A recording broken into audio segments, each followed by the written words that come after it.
48 ঘন্টা কাটতে না কাটতেই বিজেপির পাল্টা সভা করলেন তৃণমূল। 2 দিন আগে বালুরঘাট লোকসভা আসনের বিজেপির প্রার্থী সুকান্ত মজুমদারের সমর্থনে রোড শো ও জনসভা করেন মহাগুরু মিঠুন চক্রবর্তী কুশমন্ডি ফুটবল ময়দানে। তারই পাল্টা হিসেবে আজ বালুরঘাট লোকসভা কেন্দ্রের তৃণমূল প্রার্থী বিপ্লব মিত্রের সমর্থনে কুশমন্ডিতে জনসভা করলেন তারকা প্রার্থী তথা অভিনেতা দেব। গরমের পারদ যতই বাড়ছে, রাজনৈতিক নেতাদের প্রচারের পারদও ততই বাড়ছে। এই গরমকে উপেক্ষা করেই চলে প্রচার। আগামী 26 তারিখে দ্বিতীয় দফা নির্বাচন, তাই নির্বাচনের প্রচারে খামতি রাখছে না কোনো রাজনৈতিক দল। আজ দক্ষিণ দিনাজপুর জেলার কুশমন্ডি ব্লকের কুশমন্ডি ফুটবল ময়দানে বালুরঘাট লোকসভা আসনে তৃণমূল প্রার্থী বিপ্লব মিত্রের সমর্থনে ছিল এই দেবের জনসভা। তিনি এই জনসভা থেকে কেন্দ্রীয় সরকারকে তীব্র সমালোচনা করে বলেন, এই রাজ্যের বিজেপি দল 2021 সালের বিধানসভা নির্বাচনের হার মেনে নিতে পারেনি, তাই এ রাজ্যে বিজেপি নেতাদের অঙ্গুলি হেলনের কেন্দ্রীয় সরকার 100 দিনের কাজের টাকা আটকে রেখেছেন। এই জনসভায় তিনি রাজ্য সরকারের উন্নয়নের খতিয়ান তুলে ধরে বিপ্লব মিত্রের সমর্থনে ভোট প্রার্থনা করেন। কুশমন্ডি জনসভা থেকে দেব অধিকারী বালুরঘাট লোকসভা আসনে বিজেপি প্রার্থী সুকান্ত মজুমদারকেও শুভেচ্ছা জ্ঞাপন করেন। তিনি বিজেপি সরকারকে কটাক্ষ করে বলেন, যেই দল কাজ করে না তাদের সবথেকে সহজ উপায় হলো ধর্মটাকে এগিয়ে দাও, কাজকর্ম সব ভুলে যাও। আজ দেবের এই জনসভায় প্রচুর মানুষের সমাগম হয় এবং চেয়ার ছোড়াকে কেন্দ্র করে চরম বিশৃঙ্খলা সৃষ্টি হয়। এই বিশৃঙ্খলা সামাল দিতে আসরে নামেন পুলিশ প্রশাসন। এই বিশৃঙ্খলা প্রসঙ্গে বালুরঘাট লোকসভা কেন্দ্রের তৃণমূল প্রার্থী বিপ্লব মিত্র বলেন, বসে বসে কেন্দ্র করে এই বিশৃঙ্খলা, এটা তেমন কিছু নয়, প্রচুর মানুষের সমাগম হলে যা হয় এমনটাই বললেন বালুরঘাটের তৃণমূল প্রার্থী বিপ্লব মিত্র। জয় হয়। তো এই মঞ্চ থেকে সুকান্ত মজুমদারকে অনেক অনেক শুভেচ্ছা রইল। কে জিতবে কি হারবে আমরা ভোট শুনে দেখে নেবো, কিন্তু আমি যেহেতু বিপ্লবটার জন্য এসেছি, আমি মন প্রাণ থেকে চাইবো আমার প্রার্থী, আমার দলের প্রার্থী এবং আমার বিপ্লবটা যেন এই সিট থেকে জিতে। চলে আসি নির্বাচন এলাকায় 26 এপ্রিল নির্বাচন, আপনাদের এখানে 26 এপ্রিল নির্বাচন। আমি বিশ্বাস করো, আমি কোথাও জোর করে বলবো না, কোথাও বলিনি যে আপনারা জোর করে আমার পার্টিকে ভোটটা দেবেন, কিন্তু হ্যাঁ, যাকেই দিন না কেন, সে আমার দল, এর দল, ওর দল, যাকেই দিন না কেন, ভোট দেওয়া 1 ঘন্টা আগে সে আপনারা কাকে ভোটটা দিতে চলেছেন। আমি তৃণমূল কংগ্রেসের একজন কর্মী, আমি আমার দলের কিছু কথা আপনাদের সামনে রাখবো। আমি আজ অব্দি বিরোধী দলকে অসম্মান করিনি, কোন প্রার্থীর বিষয়ে বলিনি, আমার মনে হয় না এগুলো বলে ভোট পাওয়া যায়। আমার বিশ্বাসকে তোমার দল এবং তোমার দলে যে প্রার্থীটা আছে তারা যদি কাজ করে থাকে তাহলে অন্য কোনো দলকে ছোট করতে লাগে না। তোমরা নিজেদের কাজ দিয়ে যে কোনো মঞ্চ জিতে যেতে পারো, যে কোনো নির্বাচন জিতে যেতে পারো, শুধু নিজের কাজের মাধ্যমে। আজকে আপনারা কাকে বিশ্বাস করবেন? ভোটটা এখানে যে জুমলা দিয়ে চলে যায়, না যে নির্বাচন আগে কথা দেয়, নির্বাচন যেতে এবং সেই কথাগুলো রাখে আপনাদেরকে বাঁচিয়ে রাখার জন্য, আপনাদেরকে ভালো রাখার জন্য এবং আপনাদেরকে শান্তিতে রাখার জন্য। কিন্তু না, আজকে রাজনীতি হয়ে গেছে ধর্ম নিয়ে। যেই দল কাজ করে না তারা সবচেয়ে সহজ উপায় হচ্ছে ধর্মটাকে এগিয়ে দাও, কাজ করো, সব ভুলে যাও। কারণ মানুষ সত্যি ধর্ম এলেই সব ভুলে যায়। কিন্তু এই নির্বাচন তো ধর্ম নিয়ে নয় না। এই নির্বাচনটা কিসের নির্বাচন? এই নির্বাচনটা হচ্ছে যে কোনো প্রার্থী, যে কোনো দল জেতার পর কে কতগুলো স্কুল করবে, কে কতগুলো হসপিটাল করবে, কে রাস্তা করবে, কে মানুষকে ভালো রাখবে, কে মানুষকে উন্নয়নের পথে নিয়ে যাবে। এই নির্বাচনটা হচ্ছে সেই নির্বাচন। কিন্তু না, নির্বাচন দেখেই মনে হচ্ছে নির্বাচন জিতবে কেউ না মন্দির করবে, কেউ আমাদের মা বোনদের কথা ভাববে। এই নির্বাচন হচ্ছে সেই নির্বাচন। চলে আসি যখন, যেটা বললাম, আমি আমার দলে কিছু কথা রাখবো। ওই দলকেই ভোটটা দেবেন যে দলগুলো হসপিটাল, কলেজ, স্কুল, রাস্তাঘাট আপনাদের সমস্ত কিছু করে। হসপিটাল কথা যদি বলি তাহলে আমি আমাদের দলের কথা বলি।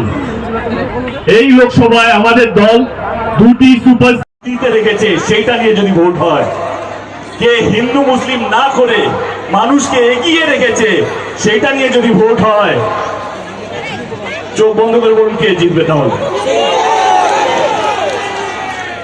আর যদি আপনারা আমাদের দেশকে ভালোবাসেন, এগিয়ে নিতে যান, তাহলে একটা জিনিস আপনাদেরকে আমি অনুরোধ করব, যাকে ইচ্ছা ভোট দিন, কিন্তু ধর্মের নামে যারা ভোট চাই তাহলে তাকে ভোট দেবেন না। তাহলে ধর্ম জিতবে, সমস্ত বৈষম্য বলে যাবে, তাহলে তখন স্কুল, কলেজ, হসপিটাল, রাস্তা কিচ্ছু হবে না। বেঁচে থাকবে শুধু মন্দির, আর বেঁচে থাকবে শুধু মসজিদ, আর কিছু উন্নয়ন হবে না। আপনারা কি সেটা নির্বাচন করছেন 2024-এ? এই প্রশ্নটাই নিজেকে করবেন 26শে এপ্রিল যখন ভোট দিতে যাবেন, দেখবেন সবকিছু পরিষ্কার। আমি এখন 10-15 মিনিট 20 মিনিটের কথা বলেছি, রাইট? আমার কি একটাও শব্দ ব্যবহার করেছি যে একটা অন্য প্রার্থীকে আমি বিরোধ করেছি, অন্য দলকে ছোট করেছি, কাউকে অসম্মান করেছি? আমি শুধু আমার দলের কথা বলেছি, আমার রাজ্য সরকার কি কি কাজ করেছে সেইটা বলেছি, যেইটা আমি শুরু করেছিলাম। লোকে বলে না কেন আমি সৌজন্য না, যদি তোমার দল কাজ করে থাকে সেইটা নিয়ে গিয়েই মানুষের সামনে রাখো, মানুষ এমনি তোমাকে আশীর্বাদ করবে, এমনি তোমাকে বিশ্বাস করবে। এইটাই হচ্ছে সৌজন্যতা, এইটাই হচ্ছে কথা দিয়ে কথা রাখা। 26শে এপ্রিল আপনাদের এখানে নির্বাচন।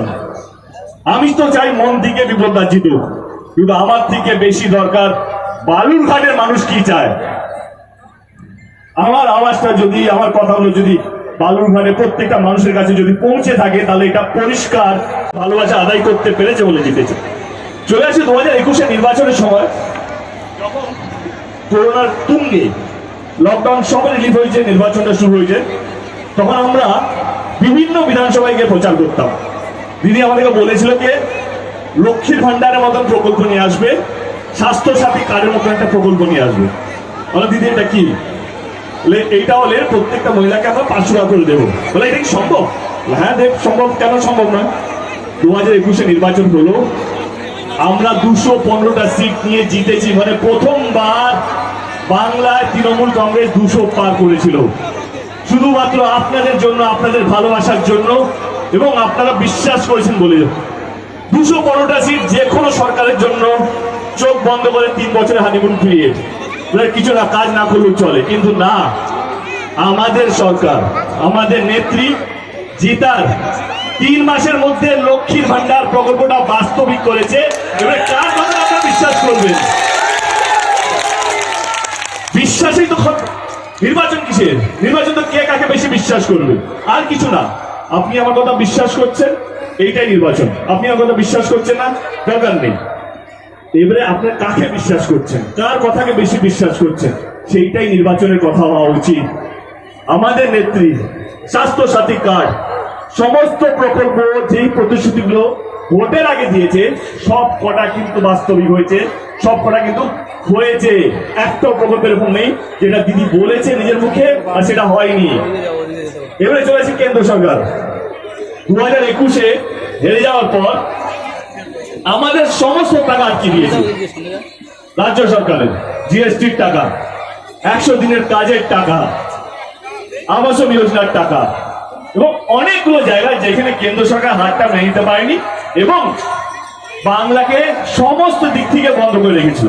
দেব যে বক্তব্য রাখলেন একদম নিরপেক্ষভাবে, তিনি যেভাবে পাবলিকের সামনে গোটা ঘটনাগুলো উপস্থাপন করলেন, তাতে আমার মনে হয় যে মানুষের কাছে খুব পরিষ্কার হয়ে গেছে যে যে মানুষরা কাজ করবে রাজ্যের মানুষের জন্য, মানুষের মঙ্গলের জন্য, যারা কাজ করবে তাদের পক্ষেই মানুষের ভোটটা দেওয়া উচিত। এবং সেই কারণেই তিনি বললেন যে কেন আমার জেতা উচিত।